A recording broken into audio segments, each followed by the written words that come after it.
So this is the Twisted Rounds build I made before World Slayer. And it's the one that I use Hunt the Prey on and just use instant reload to have infinite rounds. This build is mostly for fun.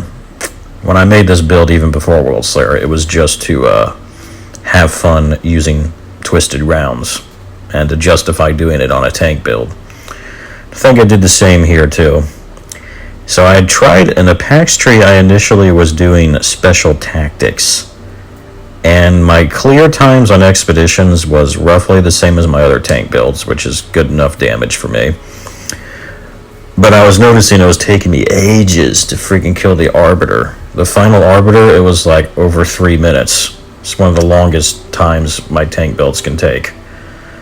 And then I just made a quick change, so I was initially going more in the middle tree to grab more armor. The thing is, I don't need it. I have so much health, shield regen, and max resistance on this dude still, just like my other trickster, that I wish I could have that extra armor, but in the end I realized if I went, so now you see the PAX tree, I went into the spectral strike, that's it. Because, I mean, it pretty much, it's, that PAX node is made for Twisted Rounds, because it just unloads on it constantly. I've also realized why it, with Shield Beast armor, is so OP for damage, because what it does is it takes your firepower bonus on your gun with Twisted Rounds, because it procs from damage skills, so you need Twisted Rounds for it to work on your gun. So it takes that bonus firepower, and then it multiplies it by your anomaly power. So if you invest in both, you're kind of doubling the damage by doing both. It's kind of similar to how a trickster for tank builds, as I've said before, gets twice as tanky when you increase its health bar. Because when you increase a trickster's health bar, it increases the shield on it too. So with Shield Beast, that 1% more anomaly damage every point in shield, combined with Spectral Spike, using Twisted Rounds, and every single shot of your gun is just getting multiplied by basically quadruple, kind of, because like your anomaly power stat is going up, that's boosting its damage.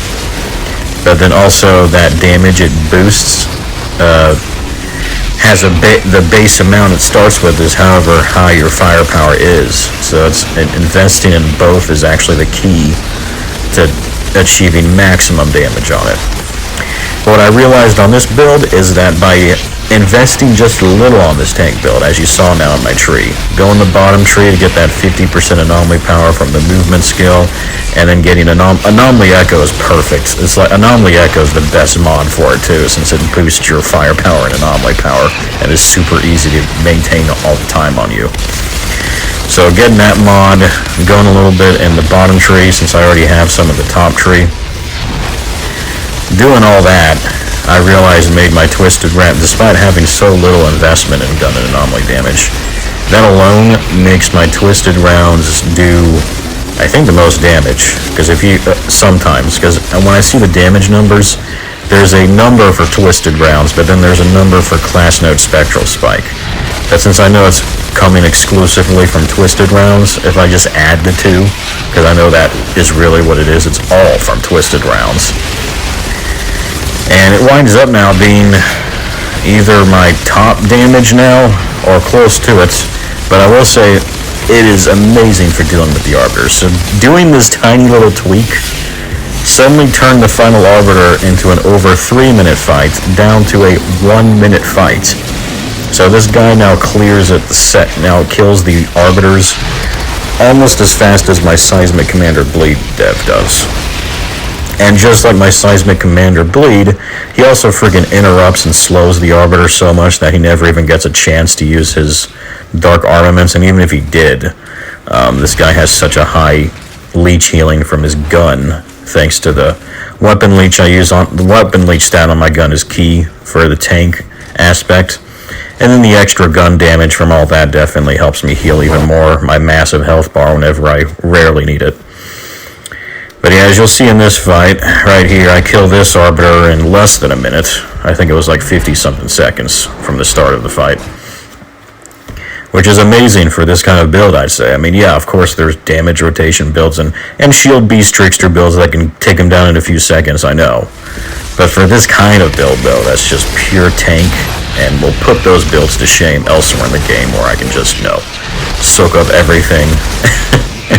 Even if I'm frozen or stun locked or I actually in one of these trials I got silenced by shadow beasts swarming me like 5 times in a row, and it still didn't mean anything because my shield was so high. I think they momentarily breached my health, but my health pool was so high and I was still healing some off my weapon that, of course, by the time my skills were ready, he was back and fine. Of course, that's why I took that armor off, because I realized I didn't need it anyway for anything in this game that I know of.